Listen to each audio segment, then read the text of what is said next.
A jacked-up alien mercenary has crash-landed on Earth, and he's going to take a forceful vacation from Star Warring. However, he's got bounty hunters on his tail, and the only help he has is a middle-aged, timid corporate pussy. It's a 90s cheesy fish-out-of-water action comedy in Suburban Commando. Hello there, you loose units, and welcome back to another episode of Spicy Boy Rewind Reviews, where we go back and have a look at a cult classic through fresh eyes. And considering the recent passing of the iconic Hulk Hogan, we're looking at the 1991 film Suburban Commando. Directed by Burt Kennedy. Working in the industry since the 1960s with a shit ton of TV shows under his belt, but most notably directing the Magnificent Seven sequel. We meet Shep Ramsey, an elite galactic mercenary who infiltrates the spaceship of an evil overlord by the name of General Suter, who turns out to be a lizard monster in disguise.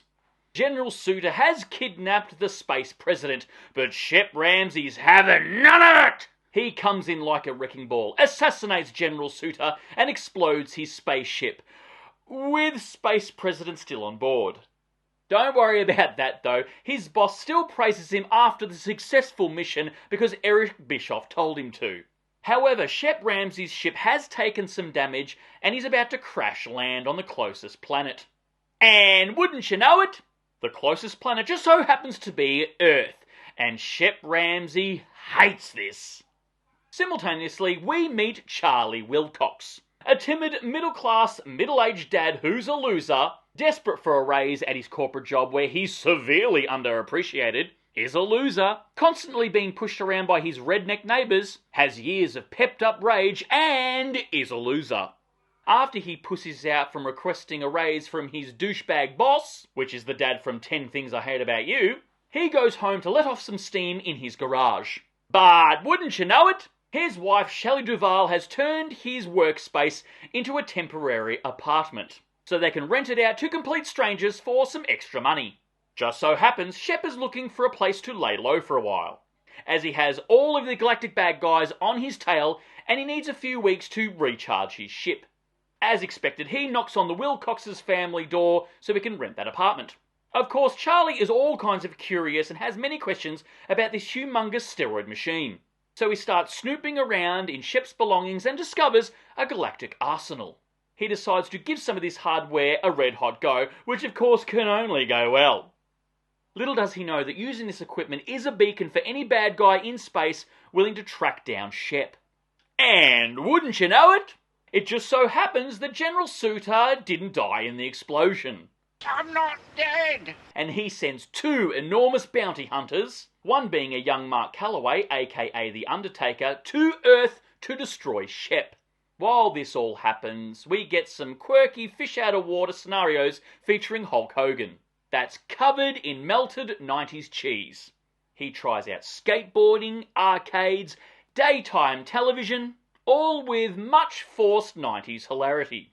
It's not long before Shep and Charlie have to team up and tag team with the 2 enormous bounty hunters.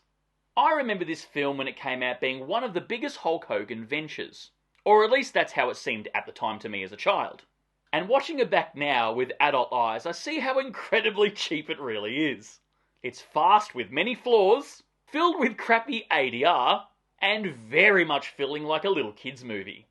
On the cheap side of things, you'll see a hell of a lot of recycled things from other movies. We get the rocket boots from the Super Mario Bros. Movie, recycled Star Wars and Masters of the Universe sets, costumes and vehicles.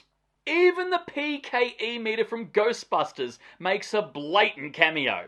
This was Hulk Hogan's second attempt in a leading man role after No Holds Barred.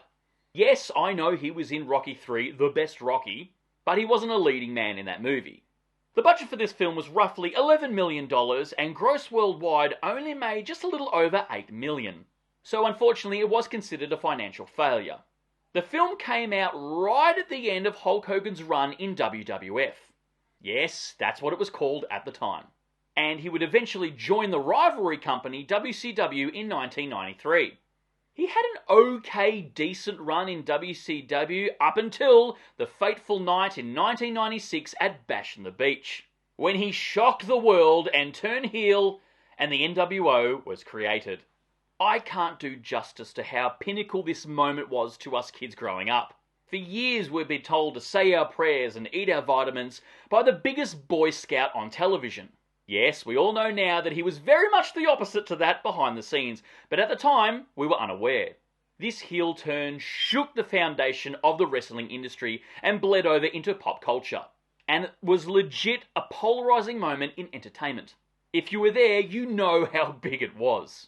Rumour has it that this film was meant to be the first double-up duo between Danny DeVito and Arnold Schwarzenegger, with Arnie playing Shep and DeVito playing Charlie. However, they decided to do twins instead, and this film was shelved until Hogan came along. Also, Elizabeth Moss makes her feature film debut in this movie as a little girl looking for her cat. The film oozes cheap 90s cheese. They had the cast, they had the fish out of water storyline, they had space galactic action, and they had the biggest name in wrestling of all time, who'd been selling out arenas for over a decade. So, what went wrong? I don't think at the time people were really ready for the wrestling/movie star crossover. I mean, sure, it worked for No Holds Barred, but Hogan was pretty much playing himself Hulk Hogan in that movie. Plus, this is very much a little kid's movie. Sure, the Hulk Hogan character was very popular with children, but it didn't inspire that much excitement into the kids who grew up with him and are older at this point. Hulk Hogan was without a doubt the iconic character that shot the wrestling business into the stratosphere. But unfortunately, he couldn't really cross over into being a bankable leading man film star. Not for lack of trying, though.